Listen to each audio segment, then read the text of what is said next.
President, I also want to talk today about an important topic, which is our national parks. Our parks are just an absolute treasure for our country. And they are beautiful places, beautiful public lands. As important, they're part of our American culture and part of the history we have as a country, and it's important to preserve that legacy. As an example, in Ohio, we have the Wright Brothers home and shop in Dayton, Ohio. It stands as an inspiration to anybody who dreams big dreams, because that's what these two brothers did. You can see where these two Ohio brothers changed the world. And otherwise, frankly, they lived a pretty ordinary life. And preserving their home and that shop is really important to see that. Anybody can dream big and make a big difference. We have a responsibility to preserve that site and so many others that are important to our history for generations to come. The National Park System includes more than 84 million acres of parks and historical sites that now attract more than 330 million visitors annually. It's an amazing system. By the way, I was told yesterday that only one department or agency of the federal government has more assets than the National Park, and that's the Department of Defense, with all the military bases and all the physical assets they have. Otherwise, it's the parks. The parks have an enormous number of buildings and roads and bridges and water systems and visitor centers and so on. And in my home state of Ohio alone, we've got 8 of those national parks, including Cuyahoga Valley National Park, which is the 13th most visited park in the United States of America. We're very proud of Cuyahoga Valley. Whether it's biking or hiking or fishing or kayaking, I'm one of those 2.7 million visitors in Ohio's national parks every year. In fact, weekend after this weekend, I'll be at Cuyahoga Valley National Park with my wife, enjoying that beautiful park. So these parks are treasures, and they have so many wonderful facilities. But the problem is that over time, we have allowed a maintenance backlog to build up, meaning that so many of these buildings and infrastructure, roads, bridges, water systems I talked about are deteriorating to the point that some of them are actually not being used. So if you go to a national park, you may see that a trail is closed or a visitor center can't be visited. You may see that some of the facilities that provide overnight lodging aren't available anymore. Why? Because our parks, frankly, are kind of crumbling from within. So they may look great on the outside, and they're beautiful, but there is now a $12 billion backlog of deferred maintenance at our parks. Now, this has become a real problem. By the way, that's equal to nearly 4 times the annual budget of the parks. So they just don't have the resources to keep up with these deferred maintenance costs, which tend to be longer-term costs. They tend to be more expensive, longer-term. Frankly, not as interesting to fund. You know, it's not as interesting for Congress to fund fixing the roof on the maintenance building at Yellowstone National Park as it is to set up a new nature program for visitors. So this has become a problem. And you think about your own home. If you allow deferred maintenance to build up, you don't take care of the roof, for instance, what happens? You get a leak in your roof, and then you find out the drywall is ruined, or the paint is ruined, or the floor is ruined, and the costs mount up. That's what's happening in our parks right now. And when maintenance projects aren't completed on time, it's called getting delayed or getting deferred, and that's what we're focused on. By the way, nearly 2/3 of that deferred maintenance is attributable to our national parks' aging infrastructure. So this would be, again, roads and bridges and buildings and so on. The national parks just celebrated its 100th birthday in 2016. So a lot of us were very excited about that. 100 years of these beautiful national treasures. But many of the facilities across the country, therefore, are very old. A lot are more than 80 years old, some are almost 100 years old, and a lot are, again, in need of repair, very badly in need of repair. Visitation at our parks has increased in recent years, and this has added to this burden. So it's not only that there were deferred maintenance costs, things were being put off, but with more and more visitors, there's more and more pressure on the parks. From 20 2006 until 2017, those 10 years, in that period alone, annual visitation to our national parks increased by more than 58 million people. That's a good thing. To me, it's a good thing. More people getting outdoors, particularly families taking their kids outdoors and enjoying the parks and learning more about nature and about our history. But it's put more and more pressure on the parks. The challenges of keeping up with this aging infrastructure and the increased visitation has stretched the Park Service thin and required them to focus on just the very immediate maintenance needs they have and postponing or delaying these projects that can't be completed on schedule. We can't keep our parks in peak condition through Band-Aids. Some of this is going to require, again, years of work and planning that goes into that, which requires certainty and consistency about funding. And when you do the annual appropriations process here, as you know, it's year to year. You don't know how much money you're going to get, and sometimes we cut back. They need to know there's going to be some funding there, some certainty to be able to make some of these much-needed repairs to our parks. Unless we take action, of course, it's just going to get worse. We talked about that. When you don't deal with deferred maintenance, it tends to build up and become worse. We're told that the $12 billion backlog is increasing at a rate of about 3% per year. That's because, as the experts told us, it's a compounding issue, meaning maintenance projects that go unaddressed often create these other problems that create more costs to repair. The spike in visitation at national parks over recent years puts more pressure on, and the longer we wait, the more expensive it gets. So for the taxpayers, better to move now to address these maintenance needs than to wait as they become more and more expensive.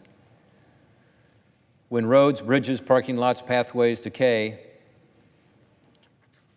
people are not able to visit those sites often. Again, some are even shut down. I mentioned that there were 330 million people a year that visit our parks. There are also 330 million people, therefore, that are spending money around our parks. So it's a huge economic driver. For those listening who come from states like mine, where we have big national parks like Cuyahoga Valley National Park, those communities really want to be sure that we continue to have vibrant parks and that people continue to want to visit and can visit in order to get the broader economic benefit.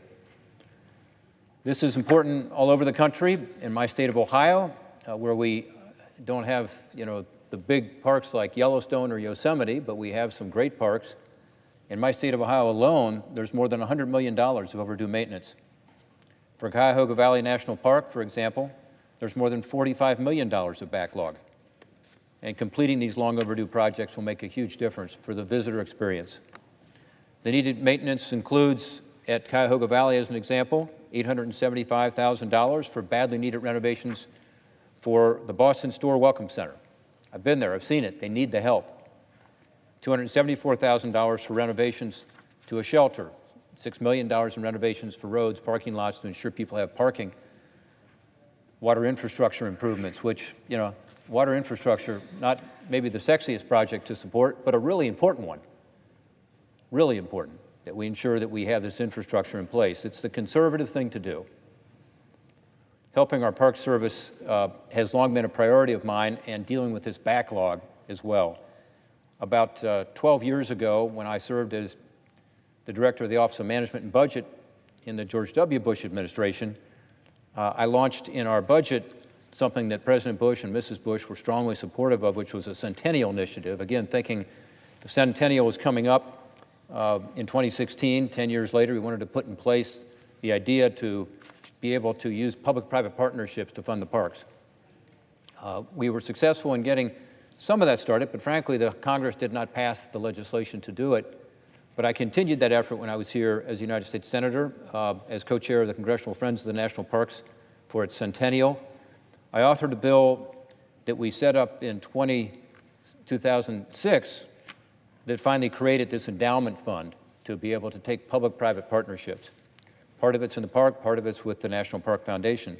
That bill, called the National Park Service Centennial Act, was signed into law on the year of the National Park Service's centennial anniversary, and the two funds together that were codified in that law have now provided more than $200 million to address maintenance backlog.